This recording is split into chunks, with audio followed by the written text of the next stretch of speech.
Hello students, welcome to Vidya study way classes. तो आज हम लोग क्लास 6 का साइंस का 5th चैप्टर पढ़ने जा रहे हैं, सेपरेशन ऑफ सब्सटेंसेस। तो यहाँ हम लोग देखेंगे, इस चैप्टर में हम लोग पढ़ेंगे कि हम लोग कैसे वेरियस टाइप के सब्सटेंसेस को, मिक्सचर को अलग करते हैं, उनके मेथड्स क्या हैं, उनके नीड्स क्या हैं। So let's start separation of substances. We all have seen our parents and grandparents separating small stones, pebbles from the rice grains, pulses, filtering tea leaves before serving tea and lot more. तो हम लोगों ने ये अपने घर में देखा होगा कि जो हमारे घर में जो पेरेंट्स होते हैं, ग्रैंड पेरेंट्स होते हैं, जब या मम्मी जब खाना बनाते हैं तो उससे पहले क्या करते हैं कि चावल दाल जो भी बनाना होता है उसको साफ करते हैं, उसमें से जो स्टोन्स होते हैं, पेबल्स होते हैं, उनको अलग करते हैं, इम्प्योरिटीज़ को अलग करते हैं। और जब चाय बन जाती है, चाय को जब हम सर्व करते हैं तो उसको फ़िल्टर करते हैं। तो ये सारे प्रोसेस क्या है? ये सारे प्रोसेस होते हैं सेपरेशन ऑफ सब्सटेंसेस। ऐसे सब्सटेंसेस का सेपरेशन करना जिनकी हमें ज़रूरत नहीं है या जो हमारे लिए यूज़फुल नहीं है। तो यहाँ पे हम लोग क्या देखते हैं कि कुछ ऐसे सब्सटेंसेस होते हैं जिनको हम मिक्सचर से या किसी भी सब्सटेंस से उसको अलग करते हैं, जिसको क्या बोलते हैं? Separation of substances. A substance can be classified into mixture and the pure substance. तो जिस सब्सटेंस को में से हम कुछ भी चीज़ निकाल रहे हैं, सेपरेट कर रहे हैं, सेपरेशन कर रहे हैं, ठीक है? तो वो कैसा हो सकता है? वो मिक्सचर हो सकता है। उसमें 1 या 2 सब्सटेंस एक ही में मिले हुए हो सकते हैं। और दूसरा कैसा होता है? Pure substance. ऐसा सब्सटेंस होता है जिसमें सिर्फ़ एक ही सब्सटेंस होता है, दूसरा कोई भी उसमें सब्सटेंस नहीं होता है। तो इसको हम लोग डिटेल में आगे समझने वाले हैं। यहाँ पे कुछ ऐसे मेथड्स दे रखे हैं, ठीक है? जिससे हम लोग सेपरेशन करते हैं usually, like hand picking stone from grains. अपने अनाज में से जो पत्थर निकालते हैं, हम लोग हाथ से निकालते हैं।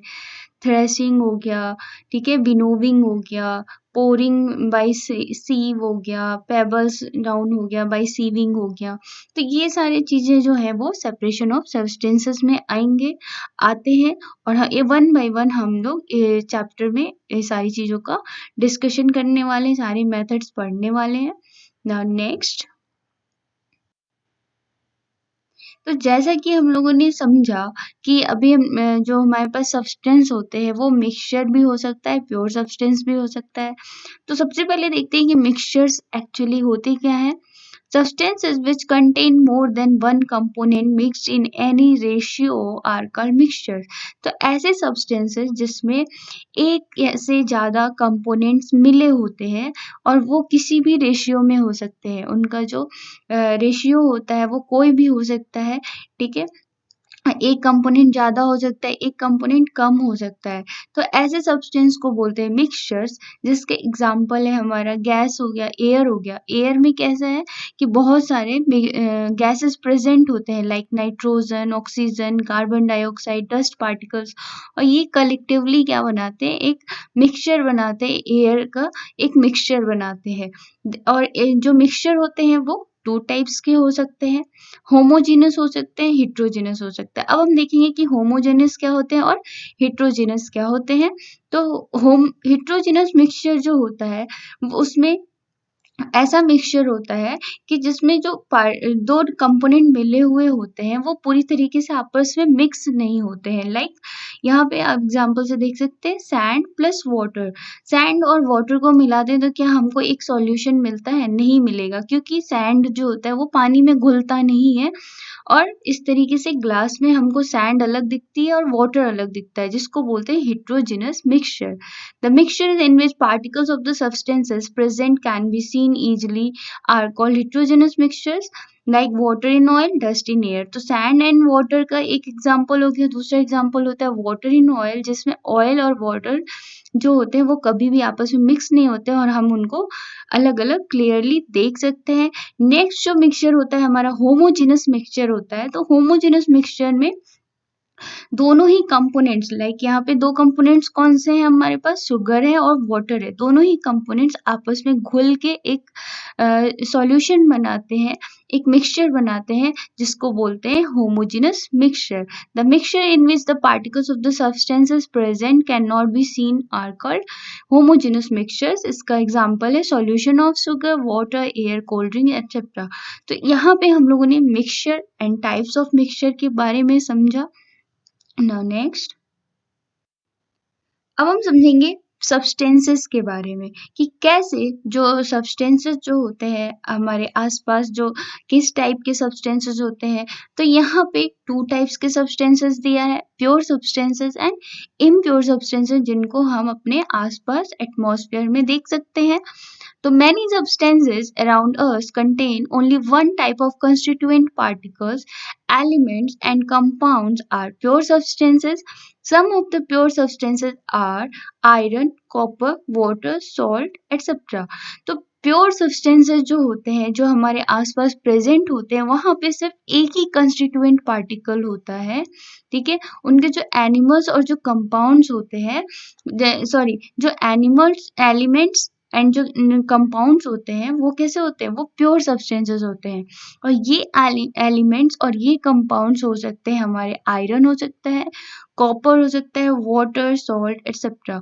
तो यहाँ पे आप लोग देख सकते हैं जो ग्लास में वाटर है वो कैसा है, वो एक प्योर सब्सटेंस है, प्योर है। ठीक है, प्योर वाटर है जो हम लोग पीते हैं। और दूसरी तरफ है हमारा पॉन्ड वाटर, ये है पॉन्ड वाटर। ठीक है, जो कि कैसा है, इम्प्योर वाटर है। इम्प्योर वाटर इसलिए है क्योंकि यहाँ पे बहुत सारे कंस्टिट्यूएंट पार्टिकल्स प्रेजेंट हैं पॉन्ड वाटर में। ठीक है, यहाँ पे क्या है, यहाँ पे एक्वेटिक एनिमल्स भी है, एक्वेटिक प्लांट्स भी है, और सारे ही कंस्टिट्यूएंट पार्टिकल्स जो है वो पॉन्ड वाटर में प्रेजेंट है, इसलिए ये कैसा है, इम्प्योर वाटर है। ठीक है, तो substances containing more than one type of constituent particles are called impure substances. Some of the impure substances are pond water, milk etc. अब यहाँ पे देख सकते हैं, अब मिल्क को भी impure substance बताया गया है। क्यों बताया गया है, बिकॉज मिल्क में वेरियस टाइप के कंस्टिट्यूएंट्स पार्टिकल्स होते हैं, वाटर भी होता है, और बहुत से मिल्कमैन जो होते हैं उसमें पाउडर भी मिक्स करते हैं। ठीक है, तो इस तरीके से जिस सब्सटेंस में एक से ज़्यादा कंस्टिट्यूएंट पार्टिकल होगा वो इम्प्योर होगा, और जिस सब्सटेंस में सिर्फ एक कंस्टिट्यूएंट टाइप का कंस्टिट्यूएंट पार्टिकल होगा तो वो कैसा होता है, वो होता है हमारा प्योर सब्सटेंस। तो यहाँ पे हम लोगों ने सब्सटेंसेस के बारे में समझा। तो जैसे कि सेपरेशन ऑफ सब्सटेंसेस में हम लोगों ने मिक्सचर एंड सब्सटेंसेस ऑलरेडी समझ लिया है। अब हम समझेंगे कि जो वेरियस टाइप्स के मेथड्स होते हैं और इनकी नीड क्या है। जो सब्सटेंसेस को हम लोग सेपरेशन करते हैं तो इनका नीड क्या है, ये सारी चीज़ों को हमको समझना है। सो नेक्स्ट है हमारा नीड फॉर सेपरेशन। तो नीड क्या है, सेपरेशन का नीड क्या है, मतलब दो सब्सटेंस आपस में है तो उनको अलग अलग करने की जरूरत क्या है। We carry out the separation of the components of a mixture और an impure substance with the following purposes. तो किसी भी मिक्सचर का या किसी भी इम्प्योर सब्सटेंस के जो कंपोनेंट्स होते हैं उनको हम सेपरेट इसलिए करते हैं because to remove the unuseful और हार्मफुल कंपोनेंट। जो हमारे पास मिक्सचर है, जो हमारे पास इम्प्योर सब्सटेंस प्रेजेंट है, तो उसमें से जो अनयूजफुल और जो हार्मफुल कंपोनेंट है उनको रिमूव करने के लिए हमें इनका सेपरेशन करना पड़ता है।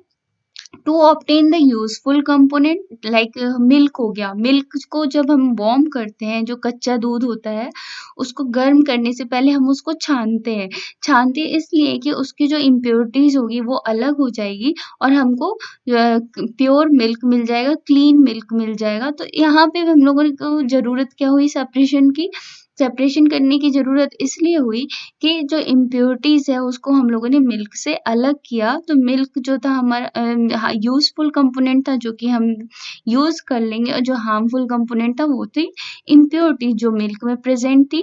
To remove impurities for getting a pure simple, तो जैसा कि अभी मैंने समझाया कि हमें प्योर मिल्क और प्योर सब्सटेंस को लेने के लिए इम्प्योरिटीज़ को हटाना पड़ता है, और इसलिए हमको सेपरेशन की ज़रूरत होती है।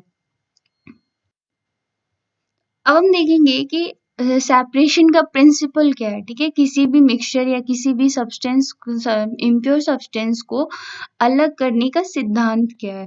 The substances present in a mixture retain their original properties like particle size, density, melting point, boiling point, volatility, etc. We use the difference in any one of these properties in the components of a mixture to separate them. ठीक है, तो जो mixture में जो substances जो components present होते हैं, ठीक है, उनकी जो ओरिजिनल प्रॉपर्टीज होती है, लाइक हो गया हमारा पार्टिकल साइज हो गया, सब्सटेंस में जो कंपोनेंट्स हैं, मिक्सचर में जो कंपोनेंट्स हैं उनकी पार्टिकल साइज क्या है, उनका डेंसिटी क्या है, melting point, boiling point, volatility, ये सारी चीज़ों पे हम किसी भी मिक्सचर का सेपरेशन करते हैं।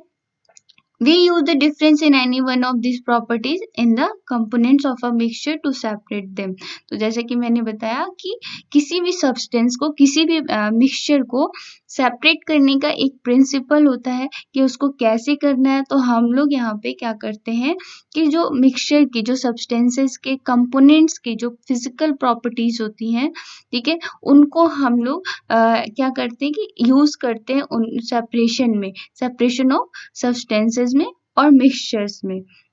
नो नेक्स्ट, तो जैसा कि हम लोगों को पता है कि हमारे आसपास कैसे जो मैटर होते हैं, जो सब्सटेंसेस होते हैं, वो 3 स्टेट्स में होते हैं, सॉलिड, लिक्विड एंड गैसेस। तो यहाँ पे हम लोग वन बाय वन समझेंगे कि सॉलिड से सॉलिड को कैसे अलग करते हैं, सॉलिड लिक्विड से सॉलिड को कैसे अलग करते हैं। तो यहाँ पे हर एक मेथड्स को हम लोग इंडिविजुअली डिस्कस करने वाले हैं। तो सबसे पहले हम लोग देखेंगे separation of solids from other solids, ठीक है। तो एक सॉलिड को दूसरे सॉलिड से अलग करने के जो मेथड्स हैं, ठीक है, जो सेपरेट करने के जो मेथड्स हैं, वेज हैं, वो हम लोग यहाँ पे देखते हैं। तो फर्स्ट है हमारा threshing, winnowing, hand picking, sieving and magnetic separation. इसको हम लोग डायग्राम से समझते हैं। तो सबसे पहले देखेंगे थ्रेसिंग। थ्रेसिंग क्या होती है? Threshing is the process of beating stalks to separate the grains from the harvested crop. It is done manually by farmers और बाय थ्रेसिंग मशीन्स। तो क्या होता है कि थ्रेसिंग की जो प्रोसेस होती है उसमें हम क्या करते हैं कि जो हम लोगों ने फसल काटी होती है, ठीक है, उनके ग्रेन्स, उनमें से जो अनाज निकालने के लिए हम क्या करते हैं, यहाँ पिक्चर में देख सकते हैं कि इनको हम बीट करते हैं। जो हार्वेस्टेड क्रॉप होते हैं इनको किसी भी एक वो स्टूल हो गया या कोई मेज हो गया, उस पे पटक-पटक के इसके दाने अलग करते हैं, ठीक है? और या फिर इस तरीके से मैनुअली इसको पीटते हैं। और आजकल क्या हो गया कि थ्रेसिंग मशीन्स आ गई हैं, जिसमें क्या होता है कि क्रॉप को डायरेक्टली, हार्वेस्टेड क्रॉप को डायरेक्टली मशीन में डाल देते हैं, थ्रेसिंग मशीन में, वहाँ से हमको ग्रेन्स मिल जाते हैं। तो ये प्रोसेस होती है सॉलिड को सॉलिड से अलग करने की, एक प्रोसेस होती है जिसको थ्रेसिंग बोलते हैं। नेक्स्ट जो है वो है विनोविंग की प्रोसेस। विनोविंग प्रोसेस भी हम लोग यूज करते हैं सॉलिड से सॉलिड को अलग करने के लिए। Method of separation use to separate heavier and lighter components of a mixture by wind और by blowing air. Normally this is use to separate husk from grains. तो ये जो प्रोसेस है, विनोविंग की जो प्रोसेस है, इसमें आप डायग्राम में देख सकते हैं कि यहाँ पे क्या करते हैं कि जो ग्रेन्स होती हैं उनको ले लेते हैं, एक बर्तन में ले लेते हैं और इस तरीके से उसको हवा में उड़ाने की कोशिश करते हैं, ऊंचाई से उड़ाने की कोशिश करते हैं, यहाँ पे देख सकते हैं।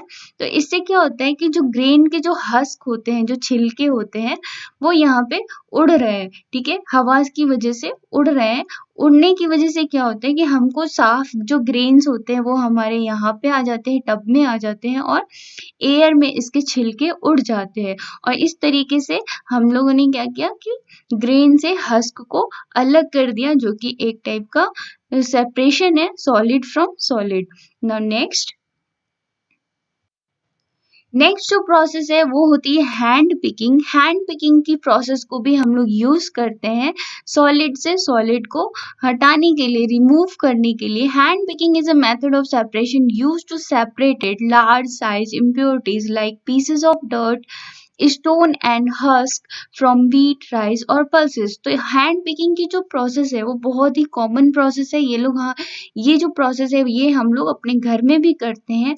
खाना बनाने से पहले अपने अनाज को साफ करते हैं तो क्या करते हैं कि अनाज में से जो मोटे मोटे पत्थर होते हैं, जो डर्ट या हस्क होता है, जो छिलके होते हैं दाल में से, राइस में से, ठीक है, तो ये सब हम लोग बाय हैंड इसको पिक करके हटा देते हैं, जिसको बोलते हैं हैंड पिकिंग। तो हैंड पिकिंग की जो प्रोसेस होती है ये भी होती है for the separation of solid from solid. Now next जो प्रोसेस है हमारी वो है सीविंग। सीविंग में क्या होता है कि sieving is a method of separation in which the mixture is passed through a filter or a sieve. The large particles, usually the impurities, do not pass through the filter and hence collect on the sieve. The finer particles flow fast the sieve and can be collected below. तो sieving process में क्या होता है कि हम एक filter को use करते हैं किसी भी मिक्सचर को सेपरेट करने के लिए, साफ करने के लिए, उसकी इम्प्योरिटीज हटाने के लिए। तो क्या होता है कि जब हम ऐसे सीव कर रहे होते हैं, एक ये फिल्टर ले रखा है हम लोगों ने, यहाँ पे फिल्टर से हम लोग क्या कर रहे हैं, आटा को छान रहे हैं। तो आज जो फाइन पार्ट होता है आटा का, जो साफ प्योर पार्ट होता है, वो हमारा नीचे की बर्तन में आ जाता है और जो इम्प्योरिटीज होती है वो यहाँ सीव में, छन्नी में रह जाती है। तो इस तरीके से सीविंग भी एक ऐसी प्रोसेस है जिसमें हम लोग क्या करते हैं कि किसी भी मिक्सचर को सेपरेट करते हैं और इम्प्योरिटी से सेपरेट करते हैं और अपने सब्सटेंस को साफ करते हैं। नेक्स्ट जो प्रोसेस है वो है magnetic separation. Magnetic separation also हम लोग यूज करते हैं for the separation of solid from solid. तो यहाँ पे क्या है कि the process of separating components of mixtures by using magnets to attract magnetic materials, the process that is used for magnetic separation detaches non-magnetic material with those that are magnetic। तो magnetic separation में क्या करते हैं, यहाँ पे आप लोग देख सकते हैं कि एक मैग्नेट जो है वो रोटेट हो रहा है, कंटिन्यूअसली रोटेट हो रहा है और यहाँ पे एक मिक्सचर है, ठीक है। मिक्सचर में जो नॉन मैग्नेटिक पार्टिकल्स हैं वो यहाँ दूसरी साइड में गिर जा रहे हैं, मैग्नेट से दूर गिर रहे हैं, जबकि जो मैग्नेटिक पार्टिकल है वो मैग्नेट से चिपक के क्लीन पार्टिकल से, क्लीन मटेरियल से दूर हो रहे हैं, ठीक है। तो मैग्नेटिक सेपरेशन में हम लोग क्या मैग्नेट को यूज करते हैं, ठीक है, और अपने जो भी सब्सटेंस होता है, जो भी मिक्सचर होता है, उसको हम लोग क्लीन कर लेते हैं बाय सेपरेटिंग द इम्प्योरिटीज। तो अभी तक तो हम लोगों ने समझा कि कैसे जो सॉलिड से सॉलिड को हम लोगों ने सेपरेट किया, जो कि एक बहुत ही इजी मेथड था। जो नेक्स्ट सेपरेशन है उसमें हम लोगों को पढ़ना है separation of water soluble solids. तो ऐसे सॉलिड्स, ऐसे जो इम्प्योरिटीज हैं जो कि वाटर में घुल चुके हैं, पानी में घुल चुके हैं, पानी में मिक्स हो चुके हैं, सॉल्युबल हो चुके हैं, उनको कैसे अलग करेंगे। तो उसमें इस प्रोसेस के लिए यहाँ पे 2 प्रोसेसेस हैं, एवापोरेशन एंड कंडेंसेशन। तो एवापोरेशन देखते हैं कि क्या है।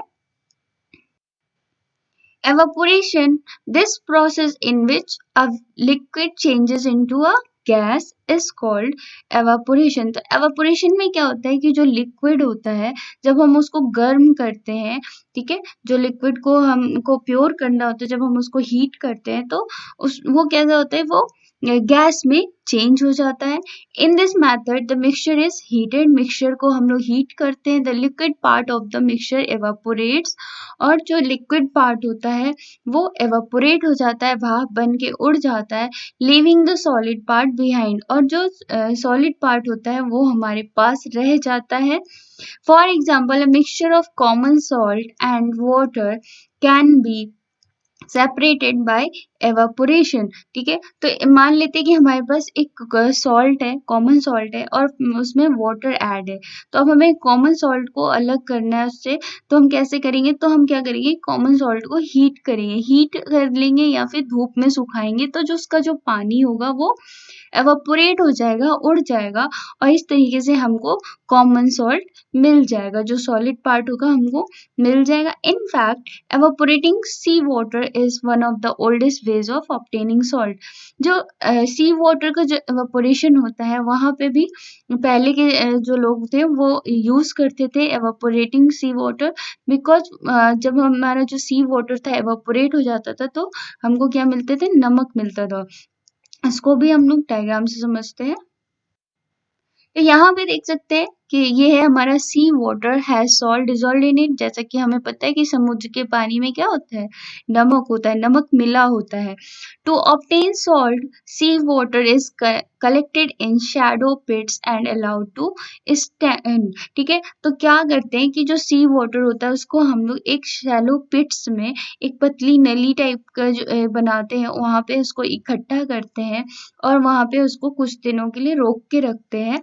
Sun's heat evaporates the water, salt which is left behind is collected। और कुछ दिन के बाद क्या होता है कि जब वो पानी जो सी वाटर हम लोगों ने इकट्ठा किया होता है, ठीक है, तो वो with the help of sun's heat, सूरज की गर्मी से क्या होता है कि उसका पानी एवापोरेट हो जाता है, सी वाटर एवापोरेट हो जाता है, और हमको क्या मिलता है? हमको मिलती है नमक। और वो नमक को कलेक्ट करके फर्दर उसका प्यूरिफिकेशन करके तो हम लोग उसको अपने खाने पीने की यूज में लाते हैं। इस तरीके से एवापोरेशन की प्रोसेस से हम लोगों ने क्या किया? सी वाटर से सॉल्ट को अलग कर दिया, जो कि अगेन एक सेपरेशन की प्रोसेस थी। नेक्स्ट जो प्रोसेस है separation of soluble water soluble solids is condensation.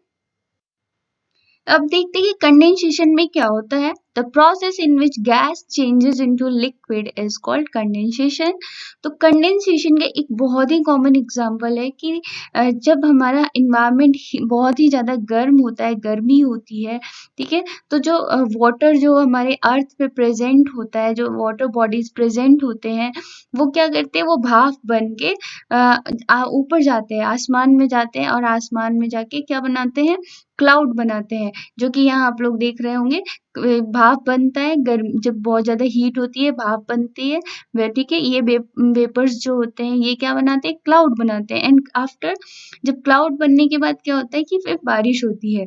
ठीक है, बारिश होती है तो ये जो गैस से जो क्लाउड बने थे, जो वेपर्स के जो क्लाउड बने थे, वो लिक्विड में चेंज हो जाते हैं। तो इसी प्रोसेस को बोलते हैं condensation. Condensation is the opposite of evaporation. तो एवापोरेशन का अपोजिट प्रोसेस होता है कंडेंसेशन। तो यहाँ पे क्या हुआ कि जब बहुत ज़्यादा गर्मी हुई तो हमारी जो वाटर बॉडीज थी वो एवापोरेट हुई। ठीक है, एवापोरेट होके क्या बनाया? क्लाउड बनाया, एंड क्लाउड से क्या हुआ कि फर्दर प्रोसेस हुई कंडेंसेशन की। जब बारिश होने लगी, जो उसको बोलते हैं कंडेंसेशन की प्रोसेस हुई। तो इस तरीके से कंडेंसेशन जो है एवापोरेशन का बिल्कुल ही अपोजिट प्रोसेस है। In nature water vapour in the air condenses to form its liquid form। The dew condensation takes place only when water vapor hits a cold surface। ठीक है, तो कंडेंसेशन की जो प्रोसेस होती है वो तभी होती है जब जो वाटर वेपर जो होता है किसी भी कोल्ड सर्विस को हिट करता है, टकराता है। ठीक है, तो जो बादल होते हैं वो फर्दर किसी कोल्ड सरफेस से टकराते हैं जाके, तब क्या होता है कि कंडेंसेशन की प्रोसेस होती है, बारिश होती है। तो यहाँ पे हम लोगों ने क्या समझा? Separation of water soluble solids, जो कि एवापोरेशन और कंडेंसेशन था। नाउ नेक्स्ट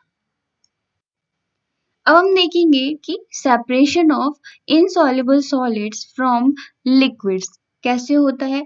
जो इनसॉल्युबल सॉलिड्स हैं जो कि लिक्विड में मिक्स हो गए हैं, उनको कैसे हम लोग को अलग करना है। तो यहाँ पे कुछ ऐसे प्रोसेसेस हैं जो कि हम लोग यूज़ करते हैं किसी भी इनसॉल्युबल सॉलिड को लिक्विड से अलग करने के लिए। वो है हमारा sedimentation, decantation, loading and filtration. इसको भी हम लोग वन बाय वन समझेंगे। तो यहाँ पे हम लोग दोनों ही प्रोसेस समझने वाले हैं, सेडिमेंटेशन एंड डिकेंटेशन, बिकॉज ये दोनों ही आपस में रिलेट करते हैं। Have you seen pulses being washed in your home? When pulses When pulses are kept in a bowl of water, they settle down as they are heavy. However, dirt, insects, tiny pieces of straw, and other lighter impurities float at the top. The water which contains these impurities is then poured out and discarded. This process involves two methods, sedimentation and decantation. तो क्या होता है कि जब हम लोग अपने घर में दाल बनाते हैं या दाल को साफ करने के लिए या भिगोने के लिए कुछ देर के लिए रखते हैं, तो हमने देखा होगा कि हमारी जो दाल होती है वो बाउल में वाटर बाउल में नीचे चली जाती है और जो इम्प्योरिटीज होते हैं वो ऊपर हो जाते हैं। तो ऐसा इसलिए होता है बिकॉज हमारी जो पल्सेस हैं वो कैसी है, हैवी वेटेड है, और जो इम्प्योरिटीज है वो लाइट वेटेड है। तो जो ये बैठना, जो ये देख रहे हैं आप, जो ये मॉलिक्यूल, ये जो दाल, जो पल्सेस है हमारे नीचे बैठ रही है, इसको बोलते हैं सेडिमेंटेशन। ठीक है। और जो ऊपर के जो इम्प्योरिटीज इकट्ठा होता है, लाइक यहाँ पे आप लोग देख सकते हैं पिक्चर में कि यहाँ पे हमारी दाल जो है वो नीचे बैठ गई, और ऊपर का जो सेडिमेंटेशन के बाद जो ये इम्प्योरिटीज इकट्ठा होती हैं, इनको हम लोग फर्दर क्या करते हैं, डिस्कार्ड कर देते हैं, निकाल देते हैं, और हमारी जो साफ दाल होती है उसको हम अलग कर लेते हैं। तो यहाँ पे पहले क्या हुआ, सेडिमेंटेशन हुआ, फिर दोबारा जो हम लोगों ने ये पानी, जो गंदा पानी था उसको दाल से अलग किया, इसको बोलते हैं decantation. Separating a mixture of sand and water using sedimentation and decantation. तो यहाँ पे हम लोगों ने दो एग्जांपल समझे, एक तो समझा पल्सेस का, दूसरा हम लोगों ने समझा सैंड एंड वाटर का। तो जब हम सैंड एंड वाटर को एक साथ मिक्स करते हैं तो जनरली क्या होता है कि सैंड जो होता है वो वाटर में मिक्स नहीं होता है, और यहाँ पे हम लोग क्या करते हैं, वाटर को डिस्कार्ड कर लेते हैं, पोर कर लेते हैं, और इस प्रोसेस को क्या बोलते हैं, sedimentation and decantation. Now next जो प्रोसेस होती है इनसॉल्युबल इनसॉल्युबल सॉलिड को लिक्विड से निकालने के लिए, से अलग करने के लिए, वो होती है लोडिंग एंड फिल्टरेशन। तो loading is the process of faster sedimentation by suspending alum to a liquid. तो लोडिंग जो है वो एक टाइप का सेडिमेंटेशन प्रोसेस ही होता है, बट इसको सेडिमेंटेशन प्रोसेस को और फास्ट कर देते हैं हम लोग बाय एडिंग एलम। जो फिटकरी होती है ना, उसको जब हम लोग वाटर में ऐड कर देते हैं तो क्या होता है कि जो सेडिमेंटेशन की प्रोसेस होती है वो फास्ट हो जाती है, और इसी प्रोसेस को बोलते हैं लोडिंग। नेक्स्ट जो प्रोसेस होती है वो होती है filtration. The process by which two substances an insoluble solid and a liquid are separated by passing the mixture through a filtering device is called filtration. तो फिल्टरेशन की प्रोसेस तो बहुत ही ज्यादा इजी है, आप लोगों ने अपने घर में भी देखा होगा। फॉर एग्जाम्पल टी ले लेते हैं, लाइक इसमें हमारा क्या है, बीकर में टी है, चाय है, और इसको हमें छानना है। तो क्या होता है कि इसको हम लोग एक इस सीव से, छन्नी से छानते हैं, तो जो चाय होती है हमारी वो आ जाती है, कप में आ जाती है, और जो चाय पत्ती होती है जो कि एक इनसॉल्युबल सॉलिड होता है, हमारे लिक्विड में प्रेजेंट होता है, तो वो जो छन्नी में वो सारी चाय पत्ती आ जाती है। तो इस तरीके की प्रोसेस को बोलते हैं फिल्टरेशन। लास्ट जो सेपरेशन का प्रोसेस है वो हम लोग पढ़ने वाले हैं, सेपरेशन ऑफ इमिसिबल लिक्विड्स। तो इमिसिबल लिक्विड का मतलब होता है ऐसे लिक्विड्स जो कि आपस में पूरी तरीके से मिलते नहीं हैं, उनको बोलते हैं इमिसिबल लिक्विड्स, और जो पूरी तरीके से आपस में मिल जाते हैं उनको बोलते हैं मिसिबल लिक्विड्स। तो मिसिबल लिक्विड का एग्जांपल हम लोग ले लेते हैं मिल्क एंड वाटर, और इमिसिबल लिक्विड का हम लोग एग्जांपल ले लेते हैं वाटर एंड ऑयल। और ये जो इमिसिबल लिक्विड्स होते हैं इनको अलग करने के लिए हमारे पास अगेन कुछ यहाँ पे मेथड्स हैं जो कि हम लोगों को समझना है। तो वो है फनल, सेंट्रीफ्यूगेशन एंड चर्निंग। इसको भी हम लोग वन बाय वन समझते हैं। तो सबसे पहले हम लोग फनल देखते हैं। कि फनल प्रोसेस में क्या होता है, a mixture of oil and water, oil and water का जो मिक्सचर होता है वो इमिसिबल मिक्सचर होता है, is put into a separating funnel and then shaken and then left until it becomes stable again. The liquid with higher density, in this case water, goes to the bottom of the separating funnel because it is heavier than oil. तो funnel की process के लिए क्या करते हैं कि हमने एक मिक्सचर लिया है ऑयल एंड वाटर का, ठीक है, और एक सेपरेटिंग फनल लिया है। जब हम लोग क्या करते हैं कि जो मिक्सचर होता है ऑयल एंड वाटर का उसको अच्छे से शेक करते हैं, शेक करने के बाद उसको हम लोग कुछ देर के लिए रख देते हैं। रखने के बाद हम क्या देखते हैं कि जो वाटर होता है वो नीचे हो जाता है, फनल में नीचे की साइड चला जाता है और जो ऑयल होता है वो ऊपर आ जाता है, बिकॉज़ यहाँ पे क्या है कि जो वाटर है वो उसकी डेंसिटी कैसी है, हाई डेंसिटी है और ऑयल से वो हैवियर है, इसलिए जो वाटर है वो फनल में नीचे की साइड सेटल डाउन हो जाता है और जो ऑयल होता है वो ऊपर फ्लोट करता है। और इस तरीके से हम ऑयल एंड वाटर के मिक्सचर को अलग कर लेते हैं फनल में। ये जो आप देख रहे हैं ये इसको बोलते हैं नॉट बोलते हैं। इस नॉट को क्या करेंगे कि हम ओपन करेंगे, कब ओपन करेंगे, जब हमारा ऑयल ऊपर डिपॉजिट हो जाएगा और वाटर नीचे आ जाएगा और नीचे एक बीकर रखा है, ठीक है। तो जब हम इस नॉट को ओपन कर देंगे तो ये जो वाटर है ये हमारा इस बीकर में आ जाएगा और इस लेवल तक करेंगे जब तक ये ऑयल का जो सरफेस है यहाँ पे जो कि वाटर से टच हुआ है, इस लेवल तक